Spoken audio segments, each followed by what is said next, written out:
Hi hello friends, welcome to mister Ketu. இன்றைக்கி இந்த video நம்ம பார்க்க போகிறது லாஸ்ட் இயரில் டெஸ்ட்டில் அதிகமாக யார் ஸ்கோர் பண்ணாங்கன்றது பார்க்கலாம். வீடியோக்குள்ளே போகலாம் வாங்க. 5th பிளேஸில் இருக்குது கமிஸ் மெண்டீஸ்.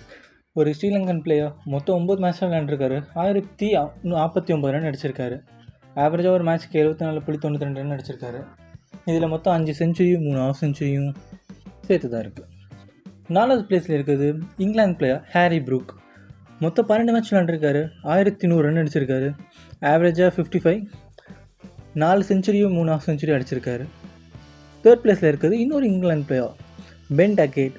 மொத்தம் 17 மேட்ச் விளையாண்டுருக்காரு. 1149 ரன் அடிச்சிருக்காரு. இதில் 2 செஞ்சுரி 6 ஆஃப் செஞ்சுரியும் வரும். இவர் இந்த வருஷம் மொத்தமாகவே 7 6 தான் அடிச்சிருக்காரு.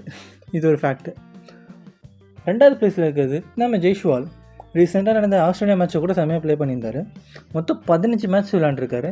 1478 ரன் அடிச்சிருக்காரு. வித் ஆவரேஜ் ஆஃப் 54.74 ஆவரேஜில் ஆடிருக்காரு. இதில் 3 செஞ்சுரி 9 ஆஃப் செஞ்சுரியும் வரும். ஃபைனலாக நம்ம லிஸ்ட்டில் ஃபஸ்ட் பிளேஸ் பிடிச்சிருக்குது யாருன்னு கெஸ் பண்ணியிருப்பீங்க. வேறு யார்? ஜோ ரூட் தான். இன்னொரு இங்கிலாந்து பிளேயர். மொத்தம் 17 மேட்ச் ப்ளே பண்ணி 1556 ரன் அடிச்சிருக்காரு. ஆவரேஜாக 55.57 ரன் அடிச்சிருக்காரு. இதில் மொத்தம் 6 செஞ்சுரி 5 ஆஃப் செஞ்சுரி அடங்கும். இதில் இவர் பாகிஸ்தானை புரட்டி போட்டு அடித்த டபுள் செஞ்சுரி சேர்த்து தான். இந்த வருஷம் ஜோ ரூட் மொத்தமாகவே 2 சிக்ஸர் மட்டும் தான் அடிச்சிருக்காரு. ஆனால் அவர் தான் ஃபஸ்ட் பிளேஸில் இருக்கார் மற்றவங்களை கம்பேர் பண்ணும்போது.